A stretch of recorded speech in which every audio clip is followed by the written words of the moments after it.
Le premier fils de Jacob s'appelait Ruben.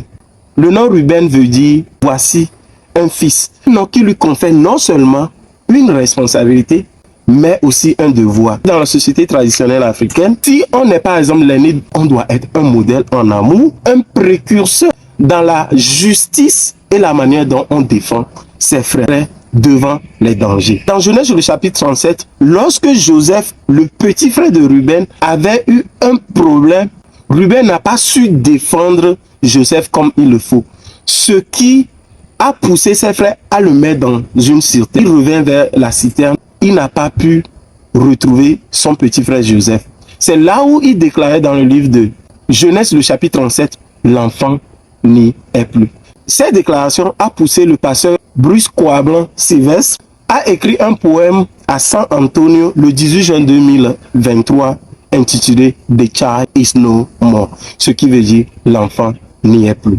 Ce poème va nous présenter le message du salut. Quel est le rôle du chrétien dans ce monde déchu et à la recherche de la justice et du salut en Jésus-Christ? En tant que des Joseph qui avons subi des atrocités de ce monde, nous puissions apprendre de nos expériences personnelles afin de présenter Christ au monde entier. Présentons quelques aînés et précurseurs dans la Bible. Adam avait eu le privilège d'être le premier aîné, le précurseur de l'humanité. Caïn était le premier grand frère dans le domaine politique. Saul était le premier roi dans le domaine de l'administration. Judas Iscariote était l'un des personnages les plus instruits et c'est lui qui gérait le cahier financier de ce groupe. Tous ces précurseurs ont eu l'opportunité d'influencer, de démontrer l'amour à ceux qui sont leurs subalternes ou bien leurs collaborateurs. Mais il y a eu un seul problème. L'envie et la jalousie sont des plus grands problèmes des précurseurs et des aînés. Lorsque nous allons dans le cas de Ruben, la jalousie et l'envie ont poussé Ruben et ses frères à ne pas valoriser et garder Joseph. Joseph a été vendu, chassé de la maison de façon prématurée. Caïn a tué son frère Abel à cause de la jalousie. Saul a pourchassé David à cause de la jalousie. Judas Iscariote n'a pas pu jouer son rôle de gestionnaire du point de vue financier. Jacques chapitre 3 verset 16 nous dit, là où il y a l'esprit de dispute et de jalousie, il y a toutes sortes de mauvaises actions. Chaque leader, chaque aîné doit tout faire pour chasser la jalousie et l'envie de ses rayons. Car la jalousie a poussé beaucoup d'enfants de Dieu à être chassés de leur maison, mis dans les puits, vendus aux étrangers, comme Joseph. Lorsqu'il y a la jalousie, le tissu familial prend un coup fatal. On nous enseigne sur les caractéristiques de l'amour, non seulement dans son tissu familial, mais aussi envers le monde entier. La charité est patiente, elle est pleine de bonté. La charité n'est point envieuse. La charité ne se vante point, elle ne s'enfuit point d'orgueil. Quelles sont vos visions? Est-ce que vous avez été chassé de la maison à cause de vos rêves, de la manière dont vous tenez vos discours devant vos grands frères? Ce problème est dans le corps du Christ de nos jours. À cause de ce problème, beaucoup de chrétiens ont été mis dans des puits.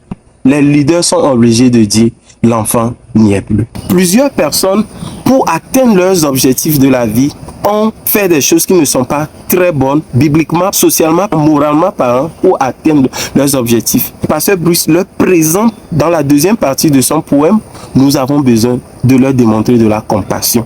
Christ n'est pas venu seulement pour les gens qui ont une moralité, une relation spirituelle très élevée, mais pour tout le monde. Les gens qui font des recherches sur la moralité peuvent essayer par des méthodes explicatives à exprimer pourquoi ces personnes sont des problèmes sociaux. Les analyses de tous ces aspects seront compatibles avec Jérémie le chapitre 17. Le cœur est tortué par-dessus tout et il est méchant. Les expériences de la vie peuvent rendre le cœur méchant et tortueux. Tous les experts de ces sciences peuvent démontrer que la vie de cet enfant a été mitigée et son vécu a été affecté. Le psalmiste disait à Dieu, sonde-moi, ô Dieu, et connais mon cœur, éprouve-moi et connais mes pensées. Que nous ayons eu l'expérience de Joseph, Ruben, nous sommes des gens que Dieu a placés ici-bas sur la terre afin que nous puissions obéir à ses préceptes à travers la grâce. Christ viendra ici-bas sur la terre pour expérimenter la même chose dont nous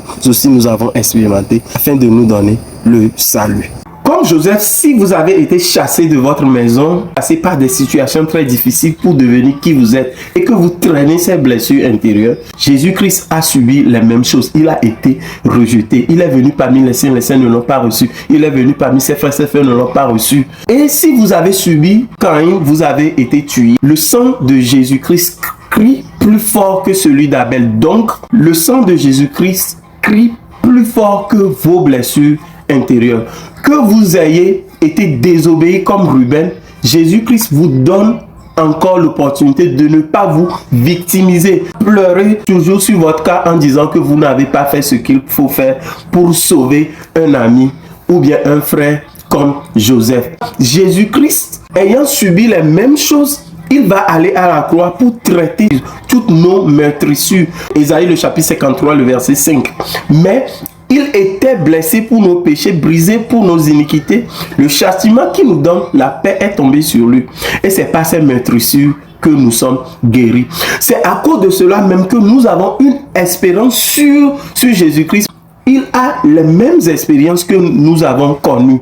Quiconque n'a pas connu les mêmes expériences, les mêmes blessures, les mêmes persécutions, ne pourra comprendre, compatir à nos besoins. Cette espérance, nous la possédons comme une encre de l'âme sûre et solide. Elle pénètre au-delà du voile. Là où Jésus-Christ est entré pour nous comme précurseur, ayant été un souverain sacrificateur pour toujours. Lorsqu'un grand bateau veut accoster sur une plage ou bien un port dont il ne maîtrise pas, il y a des petits bateaux qui sortent du navire, qui vont tâter le terrain, emmener des informations sûres afin que le grand bateau ne puisse pas chavirer.